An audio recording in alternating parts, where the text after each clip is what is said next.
she said. Take a wine, take that girl. Still wine, take that girl.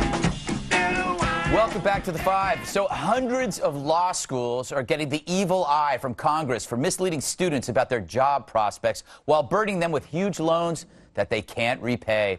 Now, the way I see it, the only people getting screwed here are future lawyers, so hooray.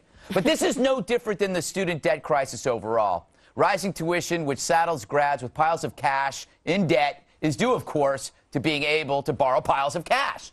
And easy loans encourage directionless undergrads to go to law school as a way to put off the rest of their life.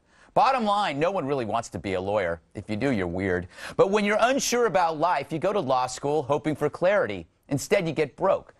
But make loans harder to get and tuition drops as applicants dwindle. Or how about this solution, which I call Greg's solution?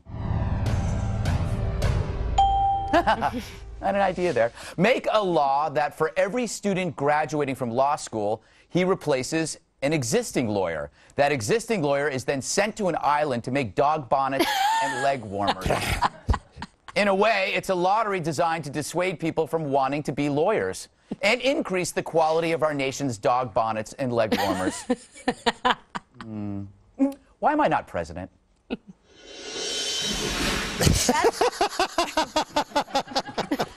What is so funny about the monologue, or that he should be president? Well, both. But no, A dog in a hat makes it But what laugh. he just said is like a cap and trade program for law school. it's a good idea. You know, the thing that amazes me about making this a big story about this, here you go to law schools, which are in the business of teaching people to lie. And now they're getting in trouble for lying about their results. I mean, you know, it was a tragedy in Washington. There was like 1,000 trial lawyers got killed in a bus wreck, and we called it a beginning. And we believe that to be true. Hardy har har. I thought, no, I knew that was an old joke. But listen, I'm telling you, some of these law schools are counting jobs as waitresses, as garbage men, as bonnet makers, as being an assistant to bowling. I mean, can you imagine worse jobs than that? And I don't know what's funnier, your intro or Bob, who comes from politics, talking about people of lying. I admit we lie.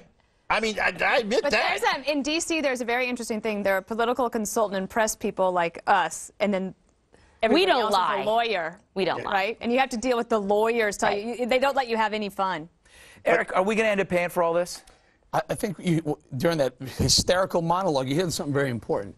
The more loans that you make available, the higher the tuition is going to keep on going. The law schools are graduating more and more lawyers. Tuitions are going up, and there are no jobs. There's not a job out there, and it's a sad fact of, you know, many things. You don't want me to beat up Obama, but the job market stinks, and we're enabling people to get loans that shouldn't. But don't The classic thing is that there's actually now class action lawsuits being brought by law school students against the law schools. Right. Do you not think that there's too many lawyers in this country? Have you ever There's over a million, 1.1 million lawyers. Have you ever gone to the attorney section of Yellow Pages? There's more of that than there's alcohol services. I mean, it's unbelievable. There's not many of us at this table who needed to do that. Well, no, but they're all about the business. All there's a back page of every Yellow Page is some guy that looks like a dink with a bad haircut saying, if you're in an accident, please call Olin and Eller. And you've called them many times. Well, for a couple times, but no, seriously, man, there's too many lawyers. They don't contribute much of anything. And but look, the fact is these people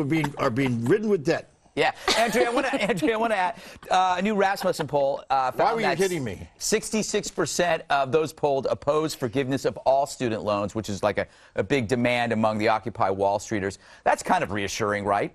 Oh, does it mean anything? Very reassuring on top of the news that we got yesterday that the president is not incentivizing any young person with easy credit, easy available credit, to default. I mean, what's the incentive for any student to pay off all of their loans now? And you're absolutely right. These colleges and universities, they keep jacking up the prices for climbing walls and French bistros. I wrote about it today in the New York Daily News.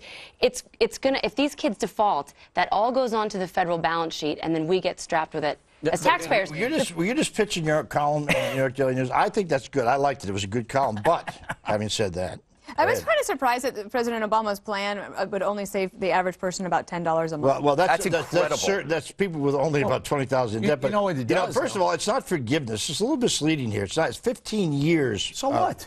I'm glad Still. someone brought that. I'm so glad you brought that up. In 15 or 20, I think it was 20. Right, that he's 20. proposing. The Congress, Can you imagine if you took a Republicans voted home for loan that. and in 20 years the principal was going to be excused? Everyone would be buying homes. Especially if you're no voted one would for be that. loaning money. If you're only paying off, say, $1,500 a year on this loan, and the loan's $200,000, in 20 years, you pay 20 grand, 25 grand off. Everybody should go to the University of Virginia because there they've got so many kids who do nothing except instead of calling them freshman, sophomore, they go first year, second year, third year, fourth Eighth year. Like professional students. As a matter of fact, I think our boss around here went to the University of Virginia. Took him 18 years to get out. But that's all right. No, I'm only kidding. He got out in 4. Yeah, he's furious. Now you can tell. I just heard him. You never hear him yell, right? Now he's in my ear. You're going to be in the X block tomorrow. Coming up. Can't get much lower. I mean, Rick Perry may be planning to duck some of the upcoming presidential debates. Maybe not a bad strategy if you're a bad debater. That's next on The Five.